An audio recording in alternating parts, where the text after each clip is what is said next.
नमस्कार साथियों, आप सभी का बापू की आवाज न्यूज नेटवर्क में स्वागत है। साथियों, आप देख रहे हैं बापू की आवाज न्यूज और मैं हूं नितेश बाबू। मैं आपको बता दूं साथियों कि आज जो मैं आपको प्रकरण दिखाने जा रहा हूं वह तिरोड़ा तहसील के ग्राम परसवाड़ा का है, जो कि दौनीवाड़ा थाना अंतर्गत यह गांव आता है। मैं आपको बता दूं कि 2023 में इस गांव में सामूहिक विवाह का आयोजन किया गया था, जिसका 2025 में बहुत बड़ा खुलासा हुआ है। जी हाँ साथियों, मैं आपको बता दूं कि उस सामूहिक विवाह में एक नहीं, दो नहीं, बल्कि तीन नाबालिगों की शादी लगाई गई थी। जब इस गांव के सामाजिक कार्यकर्ता ने इस प्रकरण की चौकसी की तो साथियों यह खुलासा हुआ है। मैं आपको बता दूं कि ये जो सामूहिक विवाह है यह इस क्षेत्र के प्रतिनिधि दिग्गज नेताओं के उपस्थिति में हुआ था। मैं आपको बता दूं साथियों कि इस क्षेत्र के विधायक माननीय विजय बाबू रांगडाले, उसी प्रकार गोंदिया जिला परिषद माजी अध्यक्ष माननीय पंकज बाबू रांगडाले, उसी प्रकार जिला परिषद सदस्य माननीय चतुर्भुज बाबू बिसेन के साथ अनेक दिग्गज नेताओं के उपस्थिति में इस विवाह का संपन्न हुआ था। साथियों, मैं आपको एक बात बता दूं कि जब हमने बापू की आवाज न्यूज नेटवर्क के टीम ने जब संबंधित थाने से संपर्क साधा तो यह बात सामने आई है कि ये जो केस है इसमें से नाबालिग लड़कियां नहीं बल्कि नाबालिग लड़के हैं। जी हाँ साथियों, शादी के लिए जो शादी का क्राइटेरिया होता है वह लड़की 18 साल के ऊपर रहना चाहिए और जो लड़का है वह 21 साल के ऊपर रहना चाहिए। लेकिन इस मामले में साथियों जो लड़के हैं तीनों के तीनों लड़के 21 साल के नीचे है। जब हमने संबंधित थाने से संपर्क किया पता चला है कि 10 लोगों पर एफआईआर हुई है। जो हनुमान ट्रस्ट जो समिति ने इस विवाह का आयोजन किया था उस समिति के पदाधिकारियों पर 10 पदाधिकारियों पर मामला दर्ज हुआ है। मैं आपको बता दूं साथियों, मुकेश भगत, मनीराम हिंगे, भुवनेश्वर सोनेवाने, अरुण मिश्रा, लक्ष्मण तितिरमारे, रमेश यरने, रामराव मुड़े, मानिक ठाकरे, धर्मेंद्र टेकाम और गजानन ढवाले, इन 10 लोगों पर मामला दर्ज हुआ है। कलम 10/11 बाल विवाह प्रतिबंध नियम 2006 के तहत ये मामला दर्ज हुआ है। हमारे साथ जिन्होंने कंप्लेंट किए थे वो शख्स मौजूद है। आइए हम उनसे जानने का प्रयास करते हैं कि आखिर यह पूरा मामला क्या था। साथियों, हम अभी मौजूद है परसवाड़ा में और जो नाबालिग लोगों की शादी की गई थी उनकी जिन्होंने कंप्लेंट किए थे वो हमारे साथ मौजूद है। हम उनसे बातचीत करेंगे। क्या नाम है आपका? मेरा नाम राकेश अम्बादास वैद्य। क्या बताएंगे क्या पूरा प्रकरण था? प्रकरण ये था 6 अप्रैल 2023 को हनुमान देवस्थान ट्रस्ट के माध्यम से सामूहिक विवाह सोने का आयोजन किया गया था। उस आयोजन सोने में 7 शादियाँ आयोजन हुई थी।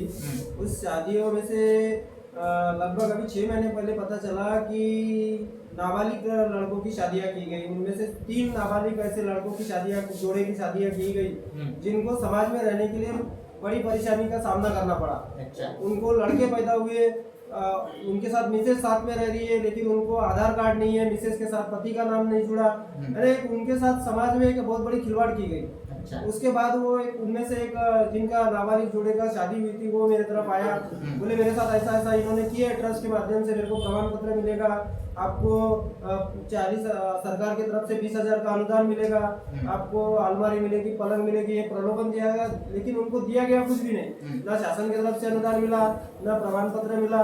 इस कारण उनके इसमें इतनी बड़ी क्रिटिकल परेशानी खड़ी हो गई कि अभी लड़का हो गया लेकिन उसको अपना पिता का नाम नहीं लगा।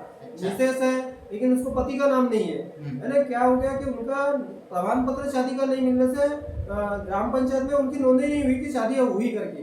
तो एक समाज में ऐसी एक उनके साथ दयनीय हालत पैदा हो गई कि बाल बच्चे सब है लेकिन नाम नहीं है। तो ये जो स्थिति उनके पास खड़ी होने के बाद वो मेरे पास आया कि मेरे साथ ऐसा हुआ है, तो इस माध्यम को मेरे को कुछ रास्ता मिले, क्योंकि रास्ता मिलने के लिए तो सरकार के पास ही जाना पड़ेगा, सिस्टम वही है। तो हम लोगों ने एक प्रयास किए कि चलो उसके कागज पत्र बनना चाहिए। तो उसके प्रोसेस के माध्यम के लिए हम दौनेवाड़ा पुलिस स्टेशन गए, वहाँ एक कंप्लेंट दिए, कलेक्टर ऑफिस गए, एसपी ऑफिस गए, संबंधित महिला बाल विकास प्रकल्प अधिकारी को दिए। तो हमने एक माध्यम थ्रू जा रहे हैं कि जिसके मार्फत उनको एक आधार कार्ड मिले। उसमें एक ऐसे पता चला कि लगभग 3 जोड़े थे, कि पहले तो हमें लगा कि अकेला था, लेकिन बाद में पता चला कि तीन जोड़ पे थे। 7 में से 3 आधे जो शादियाँ हुई थी वो नाबालिगों की थी। लेकिन इस तरह का एक बाद में पता चला कि इनके माध्यम से कि संख्या इनके पास कमी थी, इनको समय पे बुलाया गया कि नहीं आओ तुमको शादी आज करना पड़ता है, आना पड़ेगा। और इनको एक ब्लैकमेलिंग के माध्यम से बुलाया गया कि नहीं तो तुम्हारी कंप्लेंट हो जाएगी, क्योंकि इनके एक मैत्री है, जो भी बोलो उनका समाज में जो भी रहा हो, लेकिन उनको एक उसी के माध्यम से बुलाया गया संख्या बढ़ाने के लिए। और इनकी इस तरह की शादियां नाबालिग जोड़कों की इस हनुमान मंदिर देवस्थान ट्रस्ट के माध्यम से की गई। और क्या लगता है आपको इसके जिम्मेदार कौन कौन है? जिम्मेदार तो इस ट्रस्ट के माध्यम, इस ट्रस्ट में बहुत बड़े बुद्धिजीवी, इंजीनियर तक के लोग हैं। इनको ये पता था कि इनके डॉक्यूमेंट्स या उम्र कम है, तो इन्होंने सोचना चाहिए था कि हम एक समाज में एक ट्रस्ट के, सरकारी ट्रस्ट के माध्यम अनुदानित है, और हमने अपने इनके डॉक्यूमेंट्स उम्र कम रहने के बाद में इन्होंने शादियाँ इनकी नहीं करना था, लेकिन उनको संख्या बढ़ाना था, सरकार से अनुदान लेना था।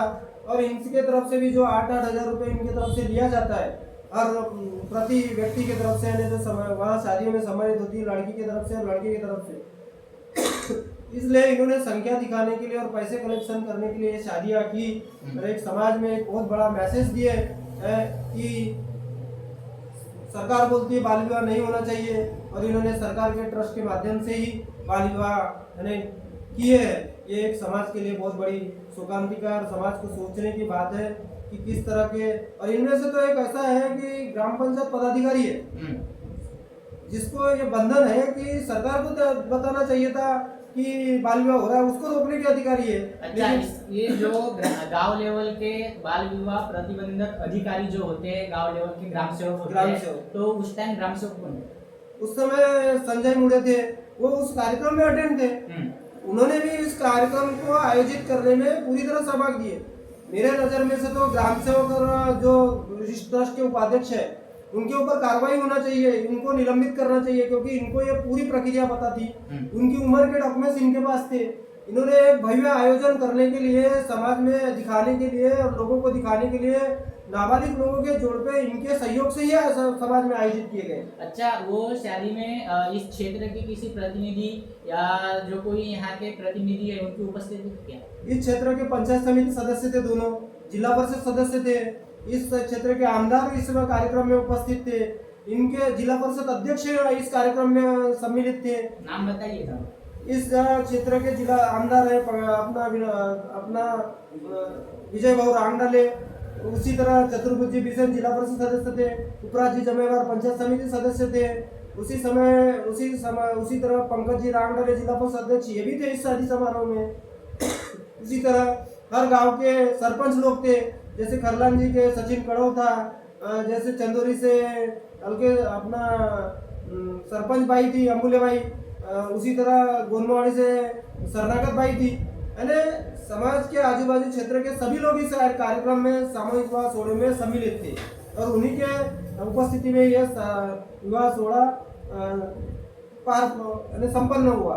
अच्छा, तो अभी क्या लगता है आपको इसके ऊपर कार्रवाई होनी चाहिए? जो संबंधित दोषी है जिन्होंने ये सब कारनामा किया उसके ऊपर कार्रवाई होना चाहिए, नहीं होना चाहिए? आपकी क्या मांग है? मेरा तो ये कहना है कि इनको कड़ी से कड़ी सजा मिलना चाहिए। जो ग्राम पंचायत में जो पदाधिकारी है उनके ऊपर भी कार्रवाई होना चाहिए, ग्राम सेवक पे भी होना चाहिए तत्कालीन, उसी तरह सरपंच तत्कालीन या उप सरपंच अभी के इनको उस पद से बर्खास्त करना चाहिए, जिससे समाज में मैसेज जाए कि सरकार चाहती है कि बाल विकास ना हो, लेकिन इन्होंने एक बड़े कार्यक्रम का आयोजन दिखाने के लिए बाल विकास अपने हाथों किए और सरकार से, सरकारी यंत्रणा से उन्होंने छुपाए। यानी एक अपने ट्रस्ट को, ग्राम पंचायत उप सरपंच रहते हुए अपने ही ट्रस्ट को फायदा पहुंचाने के लिए उन्होंने एक संख्या बढ़ाने के लिए ये बाल विवाह आयोजित किए थे। ये ऐसा मेरा कहना है। इनके ऊपर कड़ी से कड़ी सजा होना चाहिए, जो शासन में तय किए हैं सजा का प्रावधान, उनको उस धारा के मार्फत उनको कड़ी से कड़ी सजा मिलना चाहिए। ये मेरी ऐसी आशा है और सरकार की तरफ से मिलेगी, ये मेरी भावना है।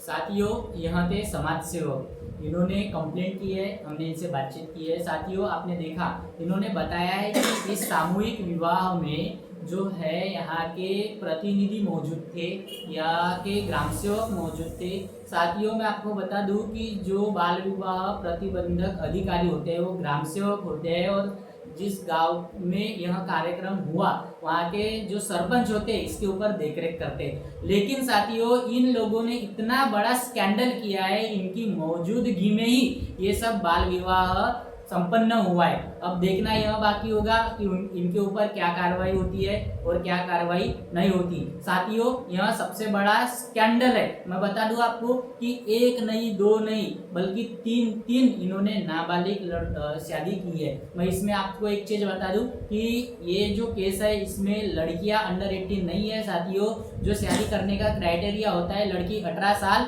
और लड़का जो है 21 साल रहना चाहिए। तो इस केस में साथियों जो है तीनों के तीनों लड़के 21 साल के नीचे है। यह सबसे बड़ा यहाँ खुलासा है।